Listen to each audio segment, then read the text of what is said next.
আপনি যদি R15 নিয়ে কোথাও দাঁড়ান, তাহলে মানুষ আপনার R15কেই দেখবে, আপনাকে না। কিন্তু কোনো বিশ্বসেরা ফুটবল কিংবা ক্রিকেট প্লেয়ার যদি BMW নিয়েও দাঁড়ায়, সবাই কিন্তু ওই প্লেয়ারটাকেই দেখবে, তার BMW কে না। আপনি যদি 10,000 টাকা দামের গেঞ্জি আর প্যান্ট পরেন, তাহলে মানুষ আপনার গেঞ্জি আর প্যান্টটাকেই দেখবে, আপনাকে না।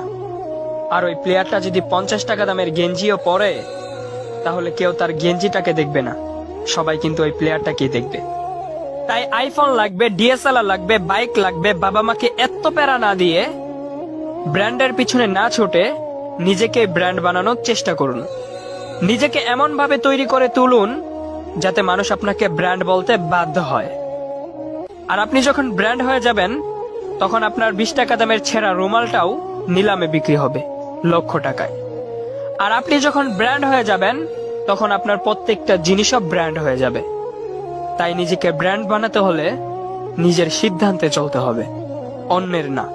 আর একটা কথা মনে রাখবেন, জ্ঞান অনেকেই দিবে, কিন্তু আল্লাহ ছাড়া সঙ্গ কেউ দিবে না।